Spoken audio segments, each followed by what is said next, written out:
I'm Paul Cram. Wanted to chat, just share some of my thoughts on the book by D.W. Brown. You Can Act on Camera. I actually came across this book because of another book I had read several years ago, Directing Actors by Judith Weston, which is an amazing piece of information and writing. So the publisher that published Directing Actors, I was looking at some of their other works, and You Can Act on Camera was one that stood out to me. I appreciate that it's to the point and fairly quick to read. It's a 138 page book. If you only go up to the glossary, though, it's 124 pages. It's a quick read. I didn't know much about D.W. Brown. Obviously, since reading the book, I know a little bit more about him. He's an acting teacher, and he has a long list of actors he's worked with. And he also wrote a book before this called You Can Act, a complete guide for actors. So, yeah, the pieces that I earmarked in the book are just a couple of things that I kind of wanted to touch on. As I've been reading the book and just pondering it and thinking about it, there's a lot of really good principles and tips and insights that I appreciate a lot. Towards the end, he actually interviews directors, producers, writers, and asks them sort of a series of similar questions, which I found really insightful. But even before then, in the book, just a lot of really good information, a lot of good approaches. I probably would benefit from reading his book, You Can Act, a complete guide for actors, as well. So I'll have to check that out. So where I'm at right now in acting and performing and things like that, these are the pieces that stood out to me. I would highly recommend this book, by the way, if you can't tell already. Definitely would recommend it. I would say even seasoned actors like myself could benefit from it. I mean, there's always so much to learn. It's like you learn one thing and then you level up, and then, you know, all of these different things you can go back to and adjust and change. So always good to be learning, I find.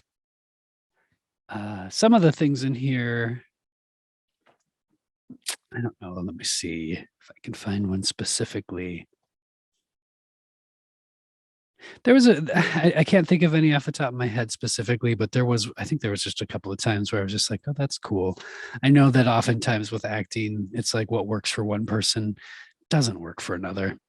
Like for myself, I loved in here, he references possibly utilizing like scent, like smell, as a bit of a trigger when you're performing. And I love that because I love scent. I love aroma. I love fragrance. I love perfume, cologne, and all of those things.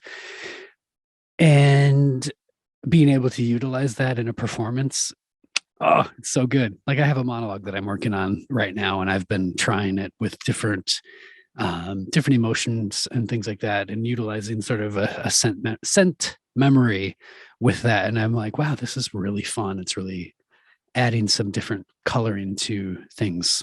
So that was a insight in here that I really liked, which leans somewhat towards I would say sort of a method type approach, which doesn't work for everyone. This, I know.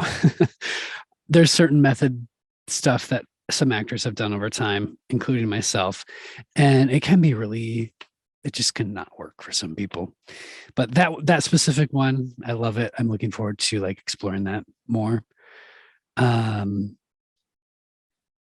he goes through several different things in here, meaning he starts with like the 32 principles on, approaching and dissecting and mindset, just different things.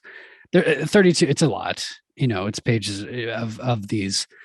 Like an example of one is go simpler, Whenever you're doing it, do it simpler. Be ruthless about stripping one more layer away. Get an even closer contact with the world. Express yourself in a still plainer way. So there's just things like that, which are it's great advice. Then he does an essay on getting your best performance recorded on the day of. Some of this stuff is where I really was starting to be like, yep, that's really helpful and beneficial to me. I have found myself on many film sets where things have gotten too much in my psyche, or there's things happening, but I really appreciate what he drives at throughout the entire book on that topic of gratitude and being grateful. We're here, we're going to do good work, we're going to explore, we're going to try things, and sort of making space and taking the space that you need as a performer. I love this I earmarked one part in here, and he's talking about getting feedback and how sometimes we as actors are so, we're artists and we are creative and we put ourselves out there and we're looking for affirmation. And I like, he just mentions, he's like literally, he's like, sometimes when you're performing on set and you're doing it and you're getting dejected feeling because it's like, oh my gosh, the sound guy isn't really paying attention, or the grip, the lighting guy. And what he references, and it made me laugh, is he's like, yeah, that they're doing their job. Like, an electrician's job is not to affirm you as an actor and to give you feedback on your performance. Their job is to work with the cables, work with lighting to make sure that electricity is working and things like that. Like, literally looking for any sort of affirmation from them might not be the best way to go. Yeah, which was beneficial for me. I know that for myself, I definitely love feedback. Give me positive affirmation.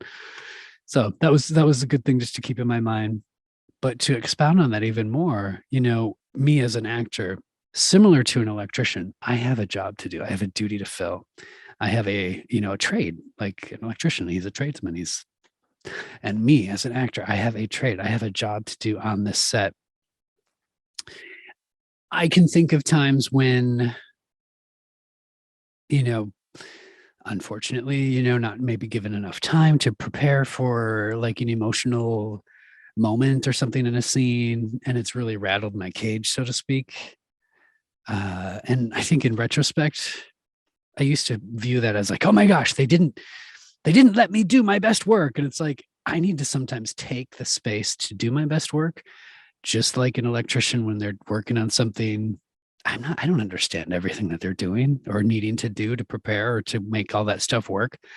So the director may not always know everything that I need.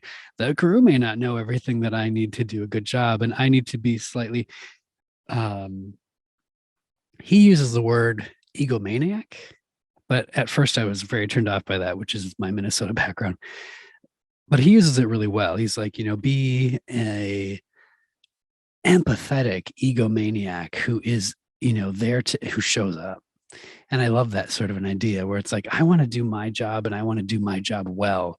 And if that means that I need to do some sort of a ritual, some sort of like, I'm going to walk in a circle or walk backwards through whatever it is that I need to do it and need to get there so that I can perform.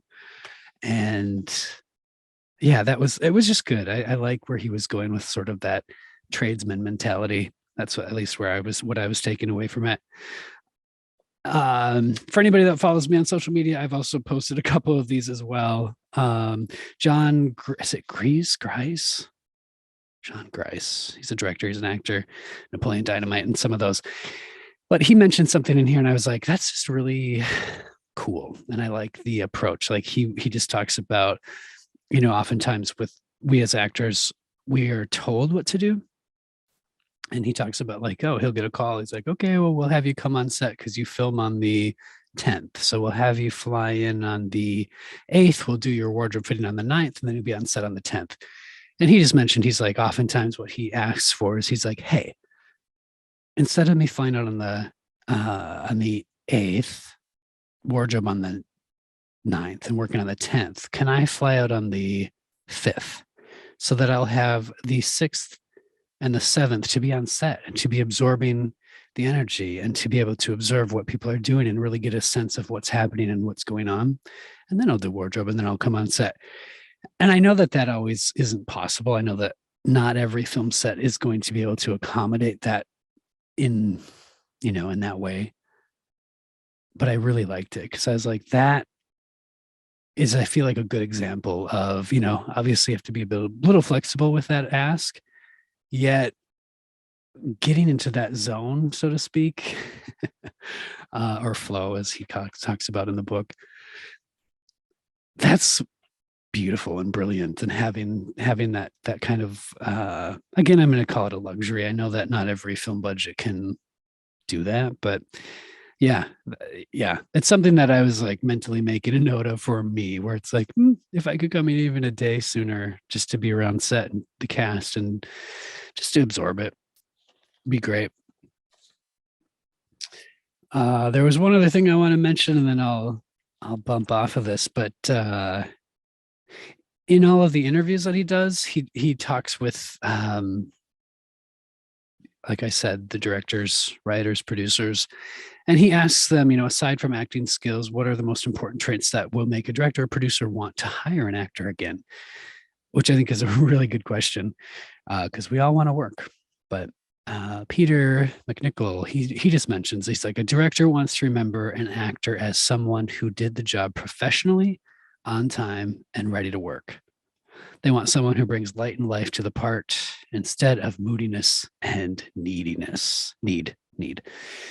And that's something that it just kicked me kind of in the gut, because I was like, I want to do good work, obviously. I think every actor does. I definitely am guilty, though. I am guilty of bringing moodiness on set sometimes. Not all the time, but there's just a few instances where things did not go well with production, and it made me so moody. And I like what he's driving at in this, though, just with approaching it like, no, like this, I need to have gratitude that I'm even here and able to do this, which is cool. Some of those production pieces are definitely not going to be perfect. Oh my gosh. And, for me, I obviously, it's like there's certain T's that need to be crossed and I's that need to be dotted with the back end production piece. Once those are done, though, I mean, if there's one thing I know, it is that something will go wrong on set. That is just life. That is how that is what happens on sets. So having a little bit more grace with that, and always walking into it with what he's talking about, where it's like, I'm here to work. I'm here trying to bring a really great attitude. I know that we're all human. I know that I'm not going to be perfect in all of that. Every single moment of my entire life. That's just not, it's not, we're flawed human beings, and sometimes it gets messy, but striving to bring light and energy and a bit of empathy towards what's happening with all of the other people that are working on this movie too. Yeah. So it makes me excited. It gets me energized to be on set again and to be working. Yeah. I know I said that was one more thing, but I have one other thought. He talks a little bit with the director that had worked with Amy Adams and with oh, good grief. Oh my gosh, my brain. I'm totally blanking. I was gonna say Melanie Griffith. It's not Melanie Griffith. It's oh gosh. Why am I blanking on this? I can see her in my mind's eye very clearly.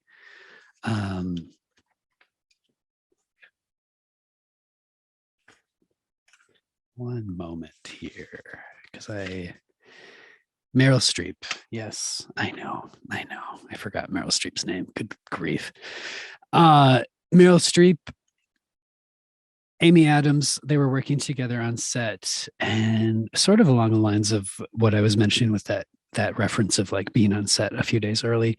In this instance, Amy Adams and Meryl Streep, oftentimes they would stay on set together and knit, and they would just be on set as things were happening around them.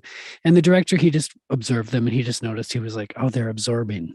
They're taking it all in. They're a part of this. They're not in their trailers just away from it all, but they're absorbing it while being quiet or just talking and relating. And he mentioned like Amy Adams is one of those actors who is very, I would use the term extroverted, because she is one of the performers where she can just pick up the character right away. Like she'll be chit chatting with crew and stuff, and then I have to be on set, and turn around, walk on set, and boom, do this amazing crying like raw, and then drop it and go back to what she was doing.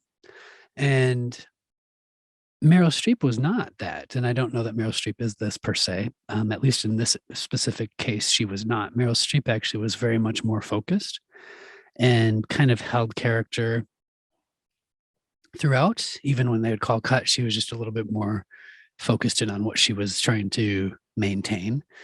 And it was just an interesting, like, one isn't better than the other. He actually says that working with Amy Adams is technically more fun to do, because you have this bubbly person who then goes, I can see that too. I don't know that I am the Amy Adams. I think, I think I have some of that. I need to focus. I need to focus here. I don't know. We'll see how some of that goes. But overall, I highly recommend the book. There's things to learn. Curious if anybody else that's listening or watching has read the book. If you have, I'm curious what your take is on it. And I'm always looking for good recommendations on books. So if you have something like an acting related book that you have read and found insightful, write a comment, let me know. And even just a good book in general, let me know. I'm always curious. All right. I hope that everybody continues to be kind to each other.